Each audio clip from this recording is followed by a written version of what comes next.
रिश्तों में ज़िंदगी के लिए छोटे छोटे सरप्राइज़ ज़रूरी होते हैं। पूरा खाली हो गया था मैं, कहाँ चूक हो गई थी मुझसे।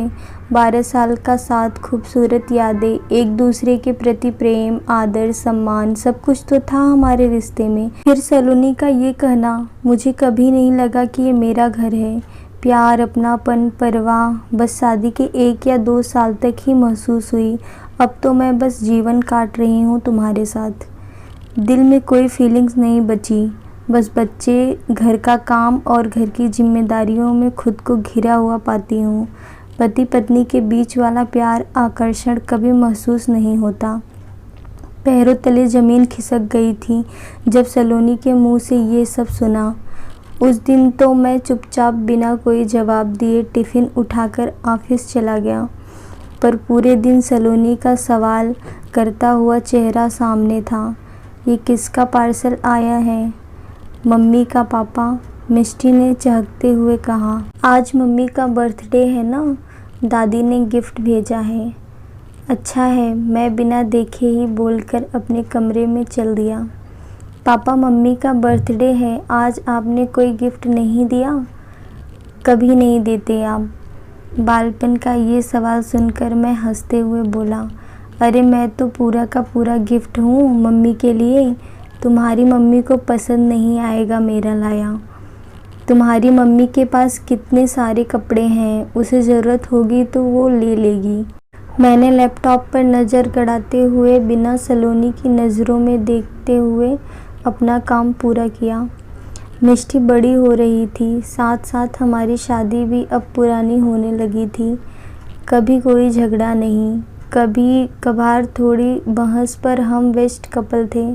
सलोनी मेरी सारी ज़रूरतें पूरी करती, मैं भी उसका कहा कभी न टालता, न कभी उसे किसी बात पर टोकता, न कभी उससे पैसों का कभी हिसाब मांगता था।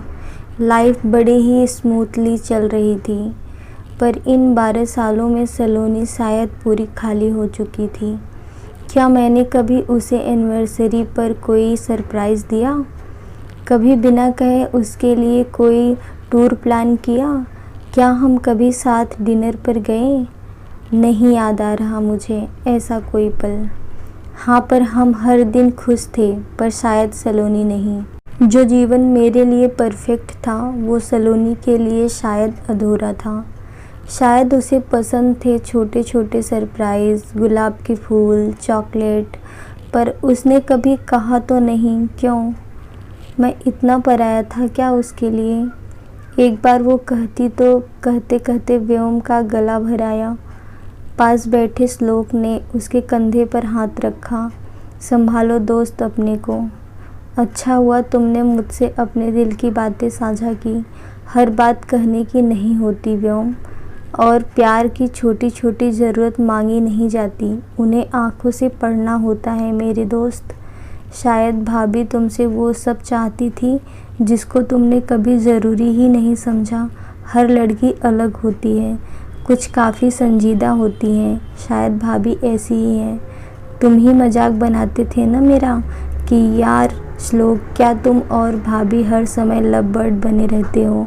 प्यार तो दिल में होता है ना, तो ये शो ऑफ करना क्यों? करना पड़ता है यार।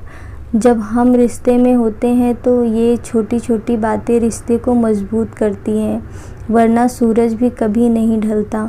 उसे भी अच्छा लगता है बादलों के आगोश में जाना। खैर छोड़, चल लैपटॉप निकाल और एक लंबी वेकेशन प्लान कर। मिष्टी को भी अच्छा लगेगा। तुम लोग जाओ कुछ दिन साथ, कुछ पल खास बचा लो अपनी नीरस होती शादीशुदा ज़िंदगी को। सलोनी को फिर न कहना पड़े कि वो खाली हो चुकी है। व्योम ने बुकिंग कर दी थी। आज वो थोड़ा सा भर गया था। प्रेम की नई शुरुआत हो चुकी थी। सच तो है, रिश्तों को सींचने के लिए छोटे छोटे सरप्राइज़ ज़रूरी होते हैं। अगर तब व्योम ने इन छोटी छोटी बातों को नज़रअंदाज न किया होता तो अब उन सालों के खूबसूरत पलों को फिर से ताज़ा करने की ज़रूरत न पड़ती। पर व्योम ने अपनी गलती सुधार कर सलोनी और अपने रिश्ते को नई उम्मीद तो दे ही दी थी। दोस्तों, आपको ये कहानी कैसी लगी कमेंट करके ज़रूर बताइएगा। वीडियो को पूरा देखने के लिए बहुत बहुत धन्यवाद दोस्तों।